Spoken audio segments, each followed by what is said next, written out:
নমস্কার বন্ধুরা, তোমরা সকলে কেমন আছো? সোমা লাইফস্টাইল চ্যানেলে একটা স্বাগত জানিয়ে একটা নতুন ব্লগে নেমে পড়লাম। আর প্রতিদিনই ব্যালকনির গাছ থেকে শুরু করি। আজকেই দেখো আমার ছোট্ট ঘরের ডাইনিং রুমে কীভাবে সাজিয়েছি গাছ দিয়ে, সেটাই তোমাদের সঙ্গে শেয়ার করে দিলাম। আর এই জায়গাটা এরকমভাবে সাজানো, পাশে মানি প্ল্যান্ট গাছটা খুব সুন্দর, সেজন্যই দেখালাম। আর এই দেখো এই জায়গাটা মুখ টুক ধোয়ার যে জায়গাটা, ওখানে একটা একটা আমি একটা ফুলদানির মধ্যে মানি প্ল্যান্টের কটা ডাল রেখে দিয়েছি। সবুজ আর সতেজ, কী যে ভালো লাগে। তারপরে এই গাছগুলো দেখো প্রতিদিনই কিন্তু দুপুরবেলা 3টে 3:30টের মধ্যেই কিন্তু এই জায়গাটা দখল করে নেয়। এত সুন্দরভাবে থাকে না যে তোমাদের দেখিয়ে কি বলবো। আমার বাড়িতে যারাই আসে তারাই সবাই কিন্তু বলে কি সুন্দর করে সাজানো। তাই জানো তো, একটা ছোট্ট ঘরকে শৌখিন, পরিপাটি ও নিট অ্যান্ড ক্লিন রাখা যে কত কঠিন, যারা কিন্তু করে তারাই জানে।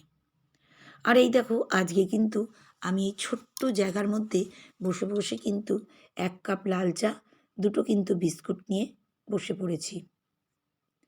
তোমরা অনেকজনাই মনে হয় এরকম চা খাও, অনেক সুন্দরভাবে, কিন্তু এই জায়গাটা যে কতটা ফিল পেলাম সে আমিই জানি। এতটাই আনন্দ লাগছে যে গাছগুলো দেখে তোমাদের না দেখিয়ে পারলাম না। খুবই সুন্দর জায়গা। তা ওই দেখো আমি কিন্তু চাটা খাচ্ছি, আর এইদিকে আবার চলে আসলাম। আমি কিন্তু এক একজনের ভিডিও এখন আমি কিন্তু ল্যাপটপেই দেখছি, কারণ ল্যাপটপে ভিডিওগুলো দেখতে না দারুণ লাগে। আমরা টিভিতেও দেখি, কিন্তু এখন সকালবেলা তো বেশি টাইম পাবো না, সেজন্য ল্যাপটপটা খুলে নিয়েছি। ওখানেই বসেছিলাম, তারপরে একটুখানি এদিকে ঘুরে ল্যাপটপটা চালিয়ে নিয়েছি। আসল কথা, ভিডিও দেখলে কি বলো তো, অনেকজনের অনেক কিছু কাজ শেখা যায়। আর আমি সেভাবেই করার চেষ্টা করি, জানো তো। এই যে দেখো আজকে কিন্তু আবার সেই মটর কিন্তু ভিজিয়েছিলাম রাত্রেবেলায়। তো মটরটা আর কিছুটা আলু প্রেসার কুকারে কিন্তু আমি দিয়ে দিচ্ছি। আজকে কিন্তু স্পেশাল কিছু রান্নাই হবে, মানে বুঝতেই পারছো, স্পেশাল রান্না মানে একটু স্পেশাল। আজকে কিন্তু হবে লুচি আর ঘুগনি আর ধনেপাতার চাটনি। ফার্স্টেই তোমাদের রান্নাটা কিন্তু আমি বলে দিলাম, কারণ আমাকে আবার বাইরের কাজ, মানে ঘরের যেসব কাজগুলো করা থাকে সেই সব করে বাইরের কাজে কিন্তু যেতে হয়। আবার টাইমের মধ্যেও এসে সব কাজ করতে হয়। তার জন্যই সেটাই বললাম, সব কাজ কিন্তু একটা গৃহিণীরাই পারে। সেজন্যই কিন্তু রান্নাটাও কিন্তু ভীষণ টাফ, কারণ লুচি বেলা করা, ঘুগনি করা, ধনেপাতার চাটনি, এগুলো কিন্তু ভীষণ চাপের কাজ। ভাত তো চাপিয়ে দিলেই ভাত নাই হয়ে যায়, কিন্তু এগুলো ভীষণ চাপের কাজ, বলো তোমরাই। তো সেজন্যই তোমাদের বললাম, একজন সুগৃহিণী কিন্তু পারে সব রকম কাজ সামলাতে। বাইরে ঘরের যেসব কাজগুলো আবার টাইমের মধ্যে, সেটাও তোমাকে বুঝতে হবে। টাইমের বাইরে কিন্তু কোনো জিনিস আমি কিন্তু করি না। আর এদিকে দেখো কিছুটা ধনেপাতা বার করে নিয়েছি, আর ধনেপাতাগুলোকে আমি কিন্তু কেটে নিচ্ছি কুচি কুচি করে, কারণ ঘুগনির মধ্যে ধনেপাতা কিন্তু দিলে বেজায় টেস্ট লাগে। আর এখন তো ধনেপাতা সব জায়গায়, মানে বাজারে শুধু ধনেপাতাই দেখবে, সস্তার দাম, একদম কোনো ব্যাপার না, কিন্তু ধনেপাতাতে না বেশি অম্বল হচ্ছে, জানো তো। এই একটা ব্যাপার আমার হয়ে যাচ্ছে। তো যাই হোক, ধনেপাতা দিলে কিন্তু টেস্টটাও বাড়ে, আর আমার ঘুগনিটারও কিন্তু টেস্ট দারুণ হয়েছিল। এই দেখো তাড়াতাড়ি করে কিন্তু কাজ করে নিচ্ছি। আসল কথা কি বলো তো, আমি সবসময় সব জায়গা নিট অ্যান্ড ক্লিন রাখি, তো সেই জন্য একটু বেশি খাটতে হয়। সব কিছু আর তোমাদের সামনে তুলে ধরি না, যেটুকুটা পারি সেটুকুই। আর এদিকে দেখো ধনেপাতার চাটনিটা কিন্তু আমি করে নিচ্ছি। খুব শিগগিরি করতে হয়, কারণ জানোই তো কাজ টাজ করার পরে তোমাদের দাদাভাই যখন বাইরে যায়, ওর সঙ্গে কিন্তু আমি বেরিয়ে পড়ি, কারণ আলাদা করে গেলে তো আমার টোটো ভাড়া খরচা, সেজন্যই। আমি বাবা আমার কাজ করি, ও তখন আমায় নামিয়ে দেয় যেখানে বলি সেখানে, কারণ বড় উপরের মধ্যেই সব কিছু, সেই জন্যই।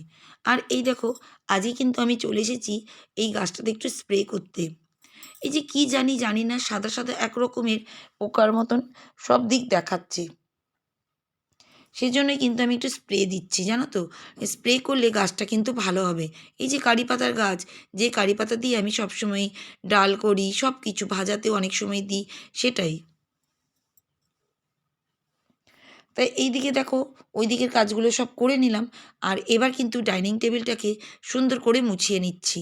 দেখো আমার কিন্তু অনেক দামি কোনো ডাইনিং টেবিল না, সাধারণ, কিন্তু যেটা প্রত্যেক বাড়িতেই আছে সেটাই। কিন্তু এটাকেই আমি একটু সুন্দর করে শৌখিন সুন্দরভাবে তুমি যদি গুছিয়ে রাখো, দেখবে এর মধ্যে যেন প্রাণ চলে আসে। কারণ আমার এতেই কিন্তু আমি অনেক আনন্দ পাই। এটাই আমার ঘরের জিনিস তো, সেজন্যই। দেখো অনেকজনার মার্বেল করা, অনেকজনা কাঁচের, অনেকজনা অনেক দামি দামি ডাইনিং টেবিল আছে। কিন্তু আমার খুব সাধারণ ডাইনিং টেবিল কিন্তু। কিন্তু তাতেও কিন্তু আমি খুব খুশির সঙ্গে দেখো ডাইনিং টেবিলটাকে সুন্দর করে গুছিয়ে রাখি। এভাবেই কিন্তু সবসময় তোমরা নিজের যা আছে সেটাকে যদি ডিপ অ্যান্ড ক্লিন করে রাখো সবসময়, দেখবে সব সময় সুন্দর আর সুন্দর থাকবে। আর ওদিকে সব কাজ টাজ করে এখন জানোই, স্নান টান করার পরে কাপড় জামা ছাদে মেলতে যাই। সকালবেলা উঠে কিন্তু আর কাপড় জামা কাচি না, একবারেই সব মেলে দিচ্ছি। আর রোদ্দুরও সেরকম হচ্ছে, সেই জন্যই। আর এদিকে দেখো প্রত্যেকটা কাপড় জামা মেলছি, আবার দেখো রেডি হবো এক্ষুনি, কিন্তু তোমাদের দাদাভাইয়ের সঙ্গে আমি বেরিয়ে পড়বো। কারণ ও যখন যাই তখনই ওর সঙ্গে যাই। তোমরা তো জেনেই গেছো, তোমাদের একটু আগে বলেই দিলাম। আর এই দেখো তোমাদের দাদাভাইও বেড়াবে, আমিও বেড়াচ্ছি। আর এই দেখো তার মধ্যে কিন্তু লুচির আমি কিন্তু আটাটা মেখে রেডি করে রেখে দিয়েছি। আর দুজনাই বেরিয়ে পড়েছি। দেখো বাইরে কিন্তু গাড়ির হাওয়া, সেই জন্য কান টান কিন্তু পুরো ঢাকাই আমার। আর চোখে চশমা, নাকটাও কিন্তু পরে ঢেকে নিয়েছি চাদর দিয়ে। লোকে আমাকে যাই বলুক, কিন্তু আমার তো শরীর বুঝে আমাকে চলতে হয়, সেজন্যই। আর এই দেখো চলে এসেছি বাড়িতে। আর এই দেখো ২-৩টে ব্যাগ, তার সঙ্গে কিন্তু ২টো গাছ কিনে এনেছি। দাঁড়াও দাঁড়াও তোমাদের দেখাচ্ছি। আমার প্রিয় জিনিস, আমার ফেভারিট জিনিস। সব কাজের মধ্যেও যেন এই গাছগুলো দেখে আমার যেন মনটা একদম জুড়িয়ে যায়। এই দেখো, বললাম না গেছিলাম নিজের কাজ। এই দেখো মুড়ির প্যাকেট দেখতে পাচ্ছ ২টো, আর একটাও আছে। দাঁড়াও দাঁড়াও দেখাচ্ছি। এই দেখো দেখেছো, ৩-৩টে মুড়ি। আসল কথা বাড়িতে খাওয়াটা হয়। আর একটু দেখো লং আর গোলমরিচের গুঁড়ো, আর একটা মিট মশলার প্যাকেট। এগুলোই গো। দেখি আর কি, ওই দেখো আপেল কিন্তু ২ কেজি মতন আপেল নিয়ে এসেছি। আমি তো সবসময় যাই না, যখনই বাইরে যাই তখন একটু বেশি করে জিনিস নিয়ে নিই। আর এই দেখো তোমাদের গাছ দেখাচ্ছি। এই দেখো চন্দ্রমল্লিকা ২টো গাছ নিয়ে এসেছি। এই দেখো, এখন কারা কারা গাছ পছন্দ করো আর কারা কারা পছন্দ করো না, তোমরা কিন্তু আমায় বলবে। আর গাছটা রেখেছি, ওরা বলল কিন্তু বিকালবেলার দিকে লাগাতে। আরে দেখো তাড়াতাড়ি করে লুচি কিন্তু বেলে নিয়েছি। আর এই দেখো তুলতে যাচ্ছি এবার কিন্তু ভেজে ভুজে। আসল কথা কি বলো তো, তাড়াহুড়ো কাজ তো, এই জন্যই কিন্তু জানো তো, কত দিকে কত কাজ সামলানো। সেই জন্যই তোমাদের ফার্স্টে বললাম, একজন কিন্তু সুগৃহিণীই পারে সব কিছু কাজ সামাল দিতে, আবার টাইমের মধ্যে। নিট অ্যান্ড ক্লিন সব কাজগুলো কিন্তু, আবার শৌখিন করে প্রত্যেকটা কাজকে কিন্তু রাখা। এই যে এক একটা লুচি ভাজা কত আনন্দদায়ক, দেখো কত সুন্দর করে ফুলছে, কত ভালো লাগছে না? এটাই। আর এই দেখো এবার বিকেলবেলা হয়ে গেছে, আমি আর জামা কাপড় খুলিনি, কারণ খেয়ে দিয়ে লাইট টাইপ করে নিয়ে তারপরে বিকাল তো হয়েই যায় 3:30-র মধ্যেই। তো আমি 3:30 মতন বাজছে এখন। তা এই টাইমেই দেখো আমি গাছগুলোকে নিয়ে আমি কিন্তু বসে পড়েছি ব্যালকনিতে। কারণ দোকানদার বলেই ছিল যে আমাকে বিকালবেলায় লাগাতে। তো বিকালবেলা মানেই 3:30, এখন তো শীতের বেলা, সেজন্যই। তা আমি এই জন্য দেখো ব্যালকনিতে কিন্তু গাছটা লাগিয়েই দিতে চলে এসেছি। আর কি সুন্দর যে লাগছে না গাছগুলোকে, দেখো খুবই ভালো লাগে। আমার তো গাছ বলতে গেলে প্রাণ। আরে দেখো একটা প্রজাপতি না একটা পোকা ঘুরে ঘুরে বেড়াচ্ছে, দেখেছো তো? আর এই টবটা ফাঁকা পেলাম, কোনো টবই ফাঁকা নেই জানো তো। একটা টবের মধ্যে 2টো করে গাছ করে লাগাচ্ছি। আসল কথা আমার গাছকে খুব ভালোবাসি, কিন্তু আমার রাখার জায়গা নেই। টব তো আরও 2-3টে আছে এক্সট্রা, কিন্তু রাখার জায়গা নেই জানো তো। এই দেখো আরেকটা গাছ খুঁজে খুঁজে বেড়াচ্ছি কোথায় লাগানো যায়। কি আর তোমাদের বলবো, সব গাছগুলোকে যখন একটু শুকিয়ে শুকিয়ে যায় তুলে ফেলে দিই, আবার নতুন গাছ লাগাই জানো তো। কারণ আমার জায়গা নেই। ছাদ হলে না খুব ভালো হতো। ছাদেও সবার গাছ আছে, কিন্তু আমি আর ছাদে যাই না, কারণ সবসময় তো ছাদে যাই না, সেজন্যই। কিছু ঘরের বাইরে জিনিস রাখলে দেখবে তার টান, দৌড়ি দৌড়ি দেখতে হবে, সেজন্য। আর ব্যালকনিতে থাকলে যে কোনো টাইমে আমি ব্যালকনিতে এসে কিন্তু গাছগুলোকে দেখতে পারি। আর এত সুন্দর ব্যালকনিতে আমার এত সুন্দর গাছ, আমি কেনই বা যাব বলো ছাদে? আর তোমাদের দাদাভাইও আমাকে বলে, গাছ তো দেখার জন্য, তো আমরা ব্যালকনিতেই দেখব, ছাদে গিয়ে আর কে দেখবে? সেজন্যে আর যাই না গো ছাদে লাগাতে।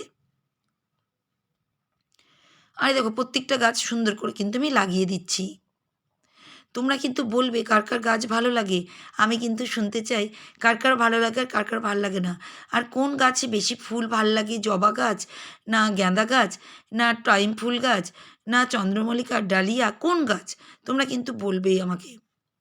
তা যাই হোক, আমার ভিডিও কেমন লাগে তোমরা কিন্তু কমেন্ট করো। তোমাদের এক একটা কমেন্ট কিন্তু আমার কাছে ভীষণ অনুপ্রেরণা জাগায়। আমি কিন্তু তোমাদের কমেন্টগুলো যখন পড়ি খুব আনন্দ লাগে যে তোমরা আমাকে এতটা ভালোবাসো। আর আমি কিন্তু প্রত্যেকটা গাছকে যেমন ভালোবাসি, আমার ইউটিউব চ্যানেলটাকেও ভীষণ ভালোবাসি। সেজন্যই কিন্তু এত কষ্টের মধ্যে প্রতিদিন ছোট বড় যেমনই হোক ভিডিও কিন্তু দিই। আর এই দেখো জবা ফুলে কিন্তু কুড়ি এসছে। এটা ফুটবে কাল পরশুর মধ্যে। আর দেখো কাগজ ফুল তো প্রচুর। আর বিকেলবেলা তোমাদের একটু বাইরেটাও কিন্তু আমি দেখিয়ে দিচ্ছি। এত যে ভালো লাগে গাছগুলো দেখতে যে তোমাদের কি বলবো। শত কষ্টের মতো এখানে শান্তি। তো যাই হোক, আমি আজকে পালালাম।